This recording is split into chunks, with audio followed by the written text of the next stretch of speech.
Torej, lepo pozdravljeni. Najbrž ste na mojem mestu pričakovali kolega Nina, ne se bat. Ni doživel kakšne drastične spremembe spola ali kaj podobnega. Zgolj mene je prosil, da ga malo nadomeščam, ampak glede na žanr, ki ga danes predstavljamo, mogoče malo zavijem v tančico, zakaj ga ni, pa si mogoče sami lahko kaj kreativnega izmislite. Torej, jaz sem Zala Stanovnik, sem tudi urednica založbe Pivec. Ukvarjam se sicer pretežno z mladinsko književnostjo, ampak počnem veliko stvari.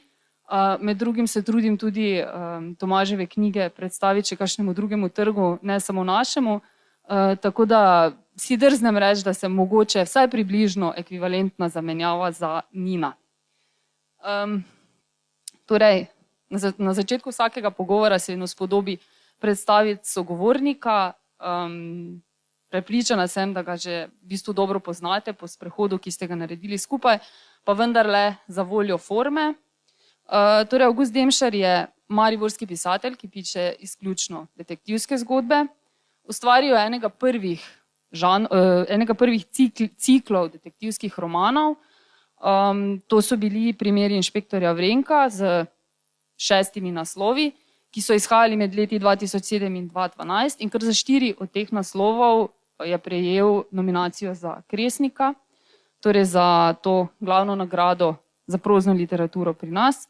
V vmesnem času je pa iz tega opusa 6 del nastalo pravzaprav že 10 romanov, oziroma 11 je v delu. Sicer je Avgust Demšar psevdonim, kot oseba, ima torej neko privatno življenje, je predavatelj likovne didaktike na oddelku za predšolsko vzgojo Pedagoške fakultete Univerze v Mariboru in v resnici mu je ime Tomaž.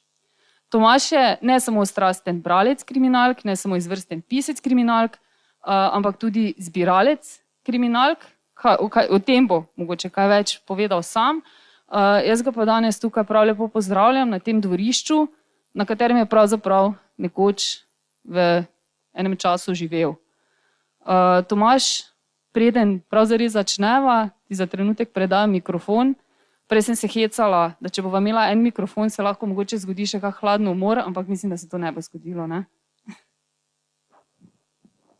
Hvala, dober večer, še enkrat uradno v mojem imenu. Hvala Zali, da je vskočila na mesto Nina. Nino je še živ, lepo prosim, ni se nič zgodilo. Mogoče, če bom malo zmeden, se vam opravičujem, krivo je okolje. Prvič tako sedim, bili smo že tukaj, imeli smo en kratek pogovor, ampak tako sedim prvič pred auditorijem v hiši, kjer sem preživel svoje obdobje od 2. do 13. leta. Tule v tej baraki od zgore, ki ni bila tako lepo urejena kot zdaj, sva na 17 kvadratnih metrih živela z mamo med letoma 1964 do 1975. Tega je že precej dolgo, to se tudi vidi potem, ko me je predstavljala Zala, pa rekla, da sem tudi zbiralec detektivk, ne pred 10-15 leti je še to imelo nek smisel, da sem se hvalil, da imam 400 DVD-jev, pa takrat smo imeli še kaset z tem, ne, danes je pa to vse na pretočnih vsebinah, imaš na Netflixu in drugje vse ostalo.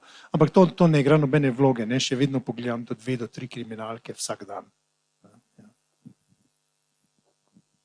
Super, da najdeš čas. Torej, Tomaž, fajn iztočnico si mi dal. Kako pride profesor likovne pedagogike do tega, da začne pisati kriminalke? Prvo kriminalko mislim, da sem prebral v osnovni šoli, tako kot večina med nami, ki smo ali pa še vedno beremo kriminalke. Začel sem z Conanom Doylom in Agato Christie, tako kot večina. S tem, da mnogi potem to prerastejo, jaz pa tega nisem prerastel nikoli. Vedno sem bral kriminalke, vmes sem bral tudi ostalo literaturo. Do takrat, ko sem bil, mislim, da star nekaj čez 40 let. Nikoli nisem ničesar napisal, nikoli nisem imel pisateljskih ambicij. V srednji šoli sem napisal par pesmi, ampak kdo ni napisal par pesmi v srednji šoli? Potem se je pa nekaj zgodilo. Ne? Bral sem kriminalke in to se je res zgodilo. Eno poletje sem segel po nekem kriminalnem romanu v mariborski knjižnici in tisto je bilo tako za nič napisano. To je bila pa res tako slaba kriminalka. To ni bila kriminalka, to je bilo,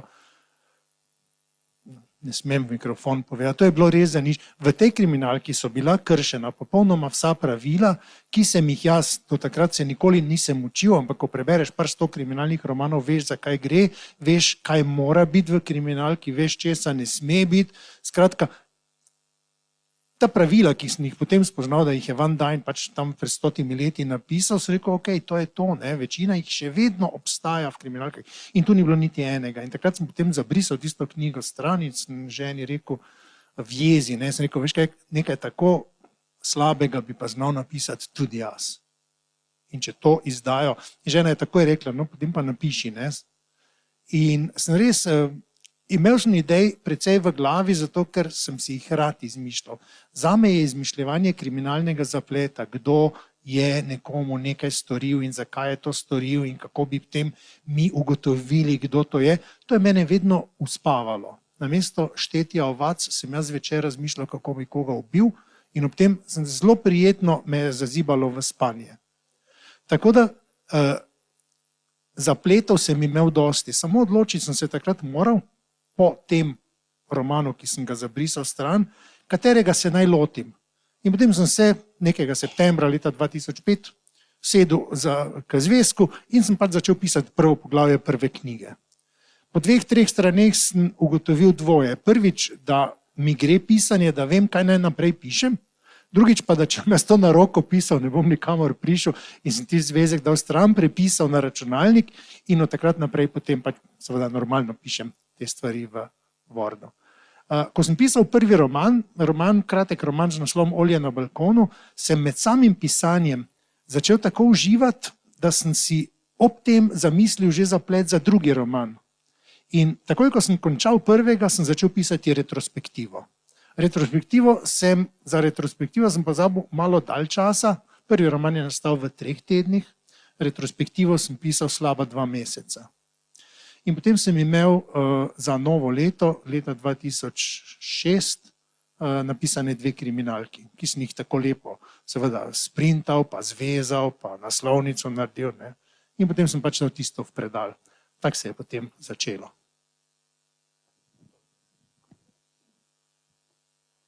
Super, torej na naslednje vprašanje mi pravzaprav lahko odgovoriš seveda kot avtor, ampak malo pa tudi kot bralec. Kaj se ti zdi, zakaj je ta žanr tako zelo priljubljen v zadnjem času, ne samo pri nas, ampak pravzaprav bi lahko rekli v celotni Evropi, če ne na svetovnem prizorišču? Tako pogosto vprašanje, ampak v bistvu zelo težko vprašanje. Ne vem čisto točno. Jaz lahko vam povem, zakaj jaz še vedno rad berem kriminalke. Kriminalke rad berem zato, ker so tekoče napisane, ker so berljive, zato ker gre za mešanico nekje lahkotne literature in dobre uganke. Gre za neko zadevo, ki je napol med sudokom, reševanjem kriminalko in branjem romana, klasičnega romana. Potegne me vase z dogajanjem, zanima me. Vsekakor ne berem tega zaradi nekih katarzičnih svojih občutkov, zaradi tega, ker bi rad bral o nasilju nad človekom. Ne. Pred leti je dober kolega, tudi pisec kriminalk Renato Bratkovič, v enem intervjuju rekel, ne, po enem simpoziju, ki smo ga imeli skupaj. Rekel, pisatelji kriminalk, veste, to so izredno miroljubni ljudje, noben od njih niti muhi ne bi storil žalega. Ne? V romanih pa opisujemo, kako šprica kri, kako genitalije režejo in tako naprej, pač kar vse se dogaja, ampak to v mojih kriminalkah ni nikoli v centru tega. Umor je nebodi ga treba, ki pač mora biti zraven, zato ker je to eno od pravil, ki se jim jaz še vedno priklanjam, da je pač umor tako močno zločinsko dejanje, torej vzeti človeško bitje, ne, eno najhujših, najbolj grozljivih dejanj, da se zaradi tega potem splača neko kriminalko razvijati in bralcu sledi 200-300 strani, da bi ugotovil, kdo je to storil. Ne. Drugače pa, ja, tako kot bralca me zanima tudi isto kot pisatelja. Kadar pišem in se mi ustavi, da ne vem, kako naprej v določenem poglavju, vstanem metaforično in grem na drugo stran mize in na to isto besedilo pogledam kot bralec. Vprašam se, kaj bi v naslednjem poglavju želel brati, kaj je tisto, da bi te vleklo naprej, in potem je to zelo enostavno. Prijem sem in pišem tako, kot da bi zadovoljeval potrebe samega sebe kot bralca. V bistvu pa na odgovor na vprašanje ne vem. Hvala, čeprav po moji oceni se mi zdi, da si izvrstno odgovoril. Ti tako zelo slediš žanru, da uporabljaš tudi psevdonim. Nam poveš kaj več o Avgustu Demšarju? Ja, ko sem napisal tiste prve dve kriminalki, sta potem obležali v predalu in vsaj nekaj mi je znano iz tiste osnovne neke psihologije, ki jo moram uporabljati kot predavatelj pri mojih študentih, ne, da je ustvarjalni proces kot takšen zaključen ne takrat, ko ti narediš neko zadevo, ampak takrat, ko daš to verificirati. Ni dovolj učenje, ni dovolj ideja, ni dovolj realizacija tega. Ne. Če ti nekaj narediš, neko svoje kreativno delo in ga potem daš v predal, te bo slej ko prej začelo moriti. Slej ko prej ti bo težko padlo na ramena. Ne. In zato sem malo stisnil zobe in potem sem se napisal predstavitven mail, kjer sem napisal, da sem star čez 40 let, da že nikoli ničesar nisem napisal. Zdaj sem pa začel pisati slovenske kriminalke in če bi mogoče oni to izdali.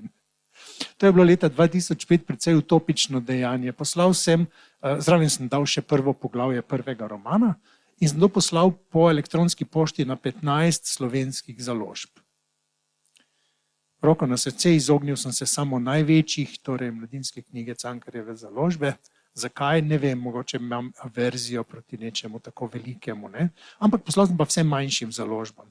Zdaj, založbe Pivec takrat ni bilo zraven, ne, vem, da nisem poslal pivcem tega. In potem sem čakal. Tretjina založb se sploh ni odzvala, niso nič napisali. 1/3 založb, to je nekih 5-6 založb, je napisalo, da žal se ne ukvarjajo z neznanimi avtorji, obenem pa se ne ukvarjajo z kriminalko, ker slovenska kriminalka je nekaj, kar pa res nihče ne bere. In takrat res tega nihče ni bral. Žal. Par jih je napisalo precej bolj prijazno, ampak po vsebini isto, da naj poskusim kje drugje. 2 od teh 15 založb sta pa pokazali interes. Prva je bila založba Sanjev iz Ljubljane, druga je pa bila Mohorjeva založba iz Celovca. In ker so pač ti Ljubljančani bili prej, sem se z njimi dogovoril in potem smo rekli, ok, gremo v poskusno izdajanje slovenske kriminalke. Jaz sem jim že takrat rekel, da imam idejo, da bi jih napisal vsaj 6, ker takrat sem že pisal 3. in sem videl, da je to eno zelo, zelo simpatično početje. In so rekli, ok, bomo videli, bomo potipali tržišče, če se da. Potem sem pa rekel, veste kaj, jaz pišem tipične kriminalke, vse gre v celoti za žanr, kaj če bi mi imeli zraven še psevdonim. Psevdonim kot pač nekaj, ki je vedno povezano s kriminalkami. Ne, v starih časih ljudje pač jih je bilo tako sram, da pišejo kriminalke, pa potem pod psevdonimom izdal kakšno takšno, da je še kaj zaslužil in tako dalje. Ne. In so rekli na založbi, ok, jaz sem tudi vzel to kot igro in sem si izbral psevdonim Avgust Demšar. Avgust je poklon prvemu literarnemu detektivskemu junaku, Ožistu Dipenu, medtem ko Demšar je pa dekliški priimek moje babice. Nekaj je bilo tega. In tako je nastal Avgust Demšar kot psevdonim, potem se je psevdonim prijel, danes, če bi se ga tudi hotel losati ali otresti, bi se ga težko. Ne? Ampak sem kar zadovoljen z tem in mi je prav všeč. Všeč mi je še zaradi nečesa, ne? Zato ker želim ločevati poklicno oziroma tole javno od zasebnega življenja. Kdo in kaj je Tomaž Zupančič, kaj počne, ali ima družino in tako, kje živi in kaj, ni nekaj, kar bi ljudi zanimalo in nekaj, kar bi jaz z veseljem razlagal. Z velikim, velikim veseljem pa govorim ure in ure o kriminalkah. Tako da me moraš ustaviti. Mislim, da res ni potrebe potem, da te kaj dosti ostavljam.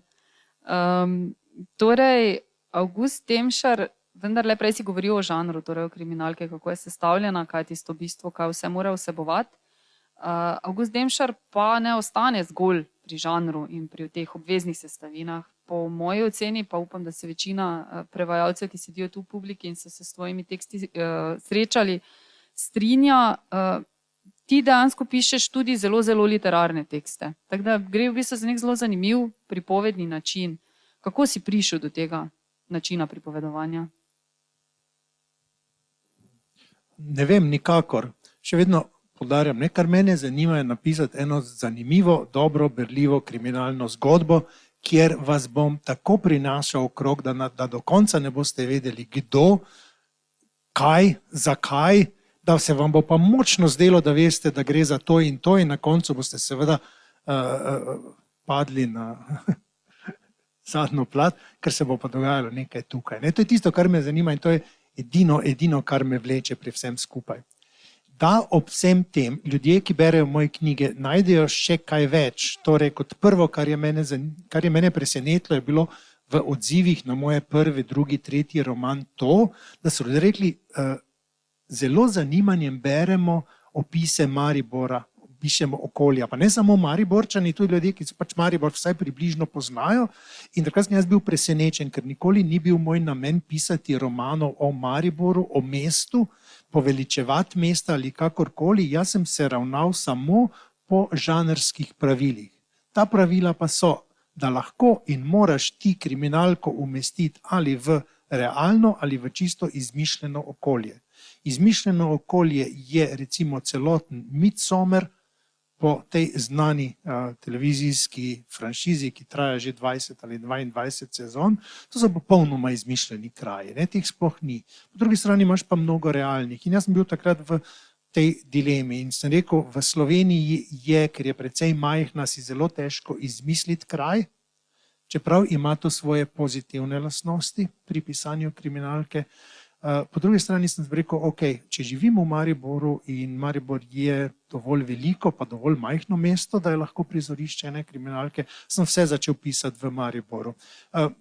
To, da izbereš realni kraj, ima tudi svoje pozitivne lastnosti, to je to, da izgleda vse skupaj bolj verjetno, bližje, bolj domače in to je tisto, kar so ljudje začeli videvati v mojih romanih.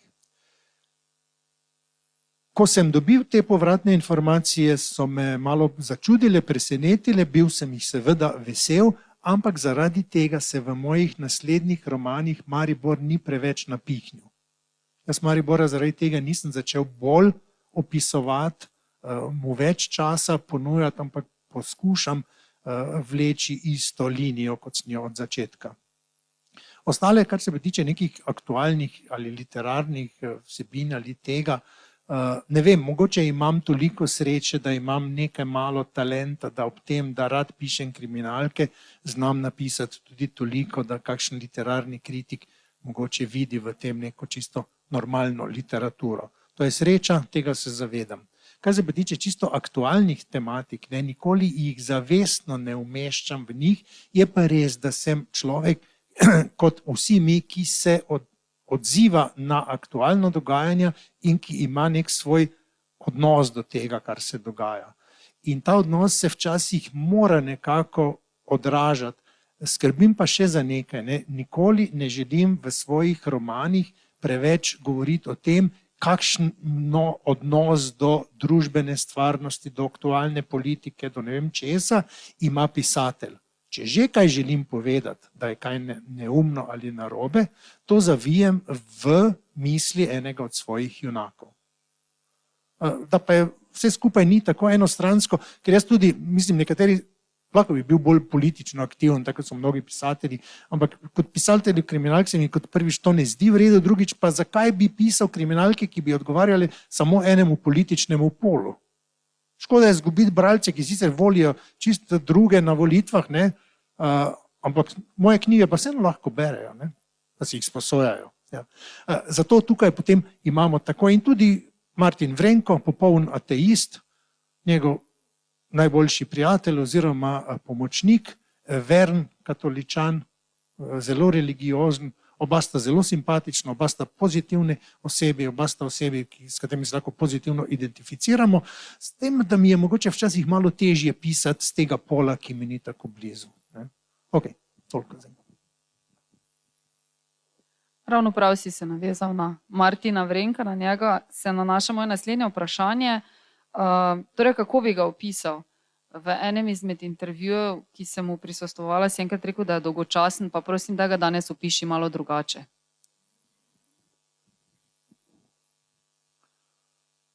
Se opravičujem. Ure in ure sem tako stal na točno tistem mestu, kjer sta ta dva otroka zdaj tam. Ki sta zdaj tako sramežljivo pobegnila. Ja. Ograja je še enaka, s tem, da pač tu spodaj se ni kaj dosti dogajalo, ne? Ni bilo takih večerov, ampak je bilo tu skladišče, te trgovine z belo tehniko, ne? Tu so bili pralni stroji. Okay. Kaj si me vprašal?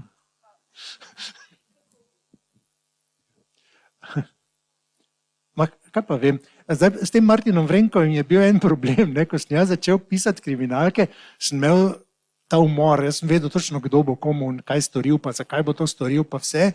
In potem, ko sem začel pisati prvi roman, ne, se spomnil, da nimam tistega, ki bo to vse skupaj razrešil. Ne. In potem je bilo treba na hitro si nekoga izmisliti. Ime in priimek je bil še najmanjši problem. Martin Vrenko je tako kot August Demšer sestavljanka. Poklonil sem se in to pisci kriminalk mnogokrat delamo. Malo gledajte, če gledate kdaj krimiče na televiziji, Miss Marple leži v posteli in posnamajo tako, da se vidi, kaj bere. V filmu Get Carter se pelje Michael Caine v vlaku in zelo jasno vidimo, da bere Farewell My Lady. Ne? In to se ena taka poklanjanja. Martin Vrenko je poklon dvem detektivkam. Prvi je švedski detektivski junak Martin Beck, odtot Martin, in Vrenko izhaja pa iz drugega detektiva, to je pa Arkadij Renko, iz romana Park Gorki Martina Cruz Smitha. Torej Renko se je spremenil v Vrenko in tako imamo zdaj Martina Vrenka. To je bilo še najlažje. Po drugi strani bi pa mogoče danes, če bi še enkrat ustvarjal svojega glavnega junaka, malo bolj razmislil, ga malo bolj osvobodil nekih klišejev. Ne? Gre za belega moškega, okrog 50 let starega, ki je poročen, ki je pač razmišlja na tak in tak način, ki ima neke svoje pozitivne pa negativne lastnosti. Tudi tako in tako žanrska pravila določajo, kakšen mora ta junak biti. Ne? In danes po 6 romanih, ker tistih 6 romanov, kot smo se za založbo dogovorili, smo realizirali, se mi je zgodilo to, da me je začel malenkost dolgočasiti. Ne? Mogoče je malo preveč pravoveren, malo preveč je mogoče tudi podoben tistim junakom, ki sem jih jaz z veseljem prebiral v tuji literaturi. Tako da sem potem v 7. romanu si izmislil nekoga drugega, ki je sicer precej podoben, tako po spolu, po starosti in vsem ostalem, je pa malo manj pravoveren. Martin Vrenko na zaslišanjih nikoli nobene barabe ne bi udaril. Miloš, ki je prišel naslednji, pa to zgodi brez problemov. Ne? Tudi laže zelo rad, laže ti v oči, obenem gleda zelo iskreno ves čas. Ne? Tako da tu sem potem malo naredil. Ampak Martin Vrenko je pač ostal tukaj in kot takšen je, težko bi ga zdaj kakorkoli opisal, ko smo iskali glavnega junaka za serijo, televizijsko serijo po mojih romanih, smo se pogovarjali takrat z režiserji, ne, čeprav jaz na sam casting, na izbiro igralcev nisem imel nobene vloge. So rekli, kako si ga predstavljam, kje je opisan, v katerem romanu je zelo dobro opisan Vrenko, in so rekel, tega ni. Ne? In jaz si tudi Vrenka še, danes si ga je težko drugače predstavljati kot tistega igralca, ki ga je na televiziji igral, ki se ti pač usede, prej si ga pa nisem predstavljal. In je bil eden redkih likov, katerega vizualne podobe nisem imel. Za mnoge druge svoje junake imam podobo še prej, predno ga sploh ustvarim. Ne? Ampak tu pri Martinu Vrenku je pa težko, tako da zelo težko zdaj odgovorim točno. Pa še ena stvar je, ne? Mislim, da je fajn, da si vsak bralec ustvari neko svojo sliko junaka. Omenil si naslednjega v vrsti, to je Miloš, njega si veliko bolj natančno opisal, ne samo karakterno, tudi vizualno. Je povsem drugačen, dosti bolj neposreden, tako kot si rekel sam, laže, tudi koga mahne in tako naprej. Zakaj je nastal Miloš? Odkot se je Miloš pojavil na sceni? Tako kot rečeno, malo sem se naveličal svojega literarnega junaka, pa sem potem rekel, dajmo si izmisliti nekoga drugega. Po ciklusu 6 romanov, ki so bili po zelo istem kopitu pisani, sem tudi rabil malo presledka. To se vidi tudi v tem, da mislim, da je to roman, ki ni nastal takoj. Prej sem romane pisal na vsako leto, prvih 6 romanov je nastalo vsako leto eden, potem pa mislim, da sem imel 2 leti premora, da sem malo prišel k sebi, kar se tega tiče. Miloš je bil mišljen kot junak, ki nastopi samo v enem romanu. Po 6 kriminalkah sem rekel, Martin Vrenko bo nastopil, potem spet, če se mi bo dalo še pisati, ga bom vlekel še naprej. 80 kot Agatha Christie jih najverjetneje ne bom uspel napisati, da enih 20 bi pa že lahko prilezel. Ampak tu vmes pa dajmo narediti en premor in si mislil, dajmo nekega drugega detektiva, ki je prav tako policist, ki je inšpektor, ki prav tako dela v Mariboru na policijski upravi, vse je podobno, je malenkost drugačen in dajmo mu ime Miloš. Oziroma dajmo mu priimek Miloš, ker še danes ne vemo, ali je to ime ali je to priimek, to je pač ena taka mala igrca, ki se tudi v kriminalkah dosti krat pojavlja, tako da recimo za inšpektorja Kolomba še danes ne vemo, kako mu je bilo ime, čeprav zdaj vemo, pred par leti so tako povečali enega od posnetkov, ko pokaže svojo izkaznico, v eni od epizod tam z leta 70, kjer je nekdo potem to vse skupaj prečistil in piše Frank, torej Frank Kolombo in tako dalje. Krasno se mi je zdelo. Miloša uvedem, je literarni ik, ki bi ga tako opisal, da bi ljudem bil všeč, potem reši kriminalni zaplet, ob tem pa umre. To se mi zdi taki lep lok. In sem tudi opisal vse, tisto na koncu je všeč, tam neka deklica leti, pa jo on reši, pa ona preživi, njemu pa hrbtenica poči, pa umre, pa medtem, ko umira, vidi. In tisto poglavje je bilo super napisano, je bilo všeč, kak nekdo umre, tako z veseljem pisal, malo patetično vse skupaj.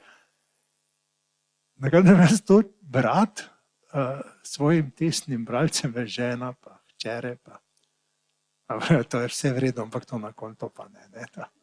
To, da umre, pa ne, živ mora ostati, ker je simpatičen, pa nam je škoda, pa ga boš mogoče še kdaj uporabil. Rekel, ok, bomo upošteval to, to je tudi stvar ljudi, ki ti preberejo rokopis, da jih upoštevaš, ampak tisto poglavje, kako on umre, pa bilo tako lepo napisano, da mi ga je bilo škoda odstraniti. In sem ga pustil noter. In je umrl, pa vseeno ni umrl. To smo pol nekako spacali skupaj, da je nastalo tole. Potem se je pa pojavil drug problem. Naslednja knjiga, ki sem jo pisal, sem se pa vrnil spet k Vrenku, pa sem rekel, kaj pa je zdaj z Milošem, če je že živ ostal. Ja, kaj boš zdaj, boš pisal o tem ali o onem, potem pa bi zdaj moral napisati en roman o enem, pa pol eno o drugem. Zdaj, rekel, nič, veste kaj, na mariborski policijski upravi je prišlo do reorganizacije, pa do krčenja sredstev in potem so združili 2 skupine in zdaj so vsi skupaj. Ekipa prvega in ekipa drugega. Malo večjo pisarno so dobili, tam imajo v eni stari stavbi, tako si jaz predstavljam tisto policijo, se je taka malo starejša stavba, da imajo taka velika vrata, pa so tista vrata odprli, pa tam dali en fikus, pa imajo zdaj eno veliko pisarno. In zdaj naprej v mojih kriminalkah nastopajo vsi, torej nimam več enega glavnega junaka, ampak imam 2 glavna junaka in nimam ene ekipe 3, ampak imam eno ekipo 6. Zaenkrat to čist v redu živi, vsi imajo nekako svojo vlogo, tako da to je zaenkrat stanje. Kaj se pa bo zgodilo vnaprej z mojimi literarnimi liki, pa je težko napovedati.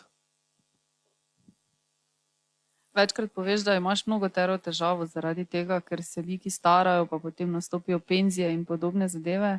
Ampak sem prepričana, da ti je Miloš izjemno hvaležen, da si ga pustil pri življenju.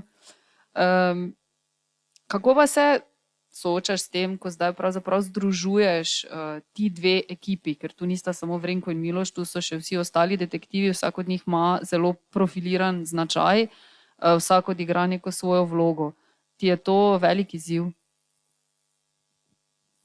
V bistvu ne, zato ker v enem romanu se malenkost bolj eksponira eden, v drugem drugi. Ko pišem roman, se več ali manj res miselno ukvarjam za samo zgodbo. Zgodba je zame glavni junak romana, ne ta ali ona oseba. Te osebe pa pač nekako tukaj so. Ko vem, da moram nekoga poslati na pogovor z enim od osumljenih ali z drugim, čisto nekako spontano pošljem tega ali onega, za katerega vem, da mu bo to bolj odgovarjalo, tako da s tem nimam nobenih problemov.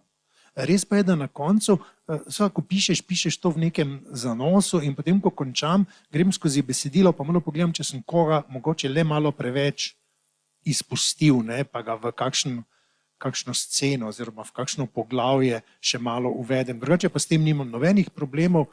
Zdaj, to je sicer ne takšen, se mi zdi malo, ne vem, obrabljen pisateljski kliše, ampak ti literarni junaki v določenem trenutku začnejo živeti neko svoje življenje. Jaz si predstavljam pač, da pisatelj toliko nekako s toliko empatije in tega začuti svoje literarne junake, da jim lahko pusti, da sami nekako razmišljajo. Ne. Tako da ne, nobenih problemov nimam s tem. Moram priznati, da je izjemno simpatično včasih poslušati tvoje komentarje, predvsem večkrat si razlagal, da se včasih tudi skregajo. Meni se zdi to zelo zabavno, ker pravzaprav njihove dialoge pišeš ti, ampak nekako živijo neko svoje življenje. In to se najbrž tudi bere v knjigah. Eno tako zelo populistično vprašanje. V čem bolj uživaš? V izmišljevanju umorov ali izmišljevanju lažnih ključev? Zdaj, ja, v tistem drugem, vsekakor. Ne. Izmisliti si umor je nekaj, kar pač na začetku mora biti. Ti umori so, dobro, jaz nisem tako daleč kot prej omenjeni umori v Midsommerju, kjer so pobili že vse igralce, ki jih imajo v Združenem kraljestvu, ne. Obenem so uporabili že čisto vsa možna in nemožja orodja, zdaj se pobijajo tako, da si na glavo sir mečejo in podobno. Ne.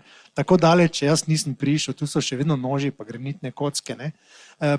Pri tem umoru je bolj kot to, kako bo nekoga umoril, to je tehnikalija, to je tehnična zadeva, me potem bolj skrbi motivacija, zakaj bi nekdo to storil. Tu včasih kakšnega kolega, ki ima malo več psihološkega znanja, tega podsukam, rečem, poslušaj, je to možno, je to ni preveč za lase privlečeno, ne? Ker ko enkrat ti imaš to osnovo, temelj, ne? Kdo, koga in zakaj je umoril, je to tista baza, na kateri boš si celo hišo zgradil. In zdaj, če na začetku nisi dovolj premislil, pa je to na trhlih nogah, pa potem eno leto pišeš, pa napišeš, ne vem, 500-600 tisoč znakov, na koncu ti pa reče, veš kaj, to si vse vrel napisal, samo ta osnova je pa čisto brez veze. Ne. Potem je bilo to škoda. Tako da s tem se bolj ukvarjam tu, bolj z nekim respektom prihajam do tega. Kar se pa tiče samih ključev, to je pa tisto, ne. To so te male izjavice, kjer nekdo nekaj reče in potem mora bralec biti pozoren, ker to je zelo pomembno. Potem je dvojni ključ, ki je še bolj zanimiv, zato ker najprej nekdo nekaj reče, kar ne pomeni čisto nič. Si lahko še tako pameten, pa ne boš razumel, kaj je. Ampak čez 30 strani nekdo drug omeni nekaj drugega. To za sebe pomeni popolnoma nič. Ampak ko vzameš to in to skupaj, se ti pa nekaj odkrije. Še bolj zanimivo je, ko delaš lažne ključe. Ko tako napišeš v enem dialogu, zdaj pa njih 10 romanih, mislim, da sem tukaj mogoče že kar malo spreten, ne, napišeš nek stavek, za katerega bo vsak bralec rekel, ta pa je pomemben. Tega je hotel skriti, ampak meni ga ni skril, jaz pa sem ugotovil, zakaj gre. Ne. Ta stavek je popolnoma napačen. Ne. In ko začneš enkrat razmišljati v to smer, kot jaz uspem osvetliti pot, ki gre sem, pravilna je tam, boš ti v vseh stavkih in v vsem naslednjem potrjeval to svojo teorijo. In na koncu boš se tako zaštrikal, že boš tako nekam čisto v neko drugo zadevo, kot ti bom jaz. In to je najpomembnejši del kriminalke tipa Kdo je storilec, da si na koncu presenečen, da te mora razplet presenetiti, vidiš, da si se zaplezal popolnoma drugam, da se vse skupaj dogajalo na drugi strani. Ne? In to mi je, zaradi tega se mislim, da več čas bral, zaradi tega več čas tudi pišem kriminalke, ne? Ker so mi ravno ti ključi, lažni ključi, zavajanja, stranpoti in vse ostalo tako blizu, tako uživam v njih, ko mi jih nekdo ponuja, da jih tudi sam zdaj ponujam. To se mi zdi, da je najbolj pomembno. Torej, sam si že povedal, da v glavnini pišeš kriminalke v smislu, kdo je storilec, oziroma to je pravzaprav hudanit, je pravzaprav izraz strokovni. Si pa Otok napisal v enem specifičnem žanru, oziroma podžanru. Locked room mystery, se pravi skrivnost zaklenjene sobe. Kaj je botrovalo te očitvi, da si poskušal napisati še roman v eni drugi maniri? Pa nič posebnega, samo izziv. Ne? Tega je kar precej. Agatha Christie ima dostikrat truplo leži v zaprti knjižnici, ključi od znotraj, vsa okna so zaprta, vse je zaklenjeno, ne? Dimnik je tako ozek, da ne moreš splezati skozi njega, potem te zanima, zakaj je šlo. Ne? In ta dober krimič je v tem, da potem je to inovativno pa kreativno napisan, da vidiš, je bela cesta, tega pa nisem mogel pomisliti, ampak je pa logično in se da. Ne? Torej, to me je zanimalo, kako bi jaz bil sposoben nekaj takega narediti, drugič pa je to tudi ena zelo poenostavljena forma, ker v Locked room mystery imaš ti določeno število storilcev, ki so možni, pa nikogar več. Recimo imaš neko izolirano okolje, v katerem se nahaja 5 ljudi, in od teh 5 ljudi je nekdo umoril 6. Ne? In potem se znotraj tega ves čas vse skupaj vrti. In tako sem si jaz zamislil kriminalko, da sem je naslov Otok. Otok je bil tako majhen, da so v tistem delu otoka bili samo ti ljudje. Zdaj, otok je bil večji, ne? Nimaš tega malega otoka, da bi samo 5 ljudi tam živelo. Tam je bilo eno mesto, ampak v tem delu, med tem izoliranim delom, med to vilo, kjer so živeli moji junaki, in med tem mestom je bila ena stara branjevka, ki je prodajala lubenice. Ne? In ta je bila tako zdolgočasena, da je točno videla, kdo pride, kdo gre. Ne? Bila je kot kakšen zid, torej nihče ni mogel priti. Ne? To je bila čista zabava. Zdaj, če bo mi še kdaj se kakšna druga forma zdela tako zanimiva, sem mogoče še tistega lotil. Vseeno pa malo te tvoje izobrazbe po likovni plati pride do izraza tudi v romanih. Vpletaš razne zvrsti umetnosti, ne samo likovne. Je to tvoje osebno veselje, kot mnogo drugih stvari, se pravi ustvarjanje ključev, izmišljevanje umorov, ali gre za kakšen drug pomen? Zdaj, da bi bilo eno takšno veliko veselje, ni, ne, jaz se pač z likovno umetnostjo ukvarjam, zato ker me pač življenjska pot na to pripeljala, zdaj roko na srce, ne, če bi jaz uspel kot slikar, ne bi nikoli pisal romanov, tam na nobeni razstavi nisem bil preveč uspešen, tako sem pa s čem drugim ukvarjal.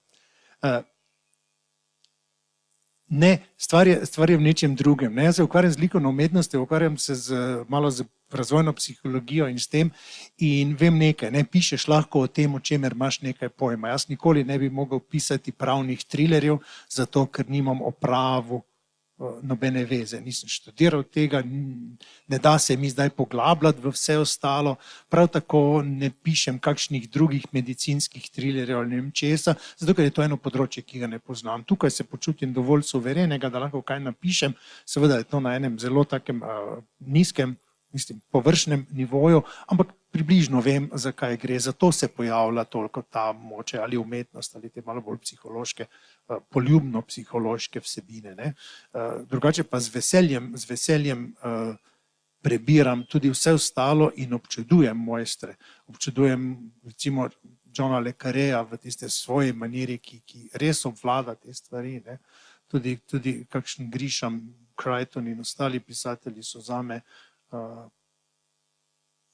vedno vir navdiha, ne? Čeprav pišejo zelo poljubno, pišejo zelo plažno literaturo, ne? Ampak to je tisto in to sem jaz vedno želel. Ne? Jaz želim napisati roman, ki ga bodo ljudje brali, ki ga bodo hitro prebrali, ki ga bodo požrli, ki jih bo kratkočasu in nič več.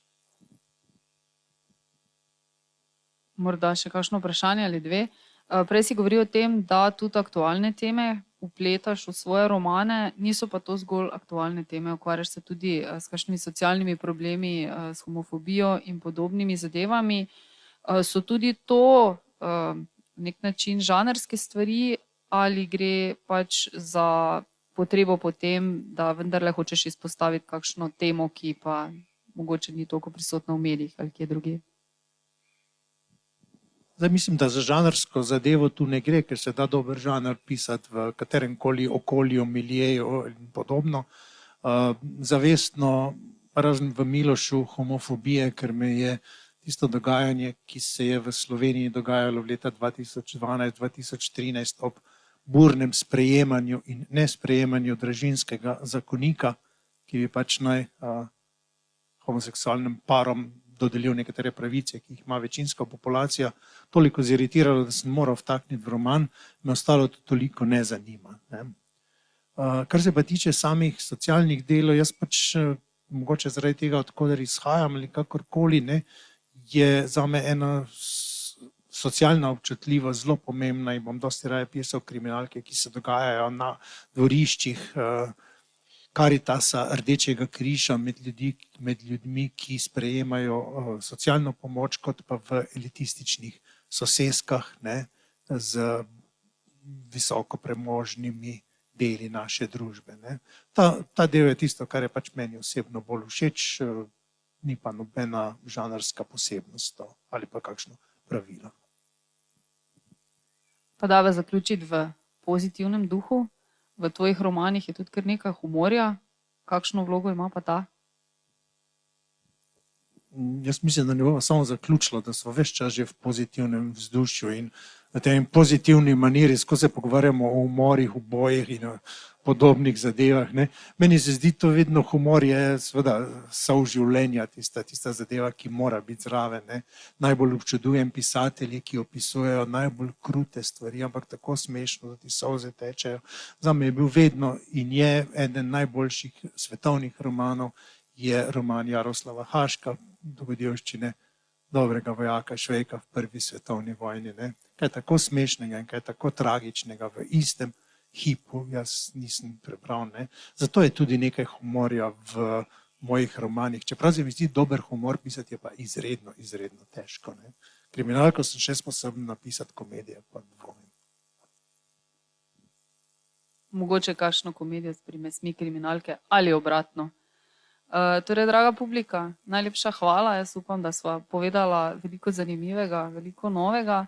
Za vse tiste, ki sva jih zanimirala še za kakšno Tomaževo oziroma Avgustovo delo, so tam zadaj na klopci knjige z nami in se lahko z njimi oskrbite. Najlepša hvala, da ste naju poslušali, predvsem mene, ki sem tukaj tako na hitro skočila. Tomaž, zdaj pa čisto zadnjo besedo predajam tebi. Ok, zelo kratko. Najprej hvala vsem vam, da ste prišli, da ste naju poslušali. Hvala Zali, da je tako hitro skočila, pa da me je vodila skozi te zadeve, da me je usmerjala, kaj bi naj povedal. Tako, hvala lepa, pa to je vse.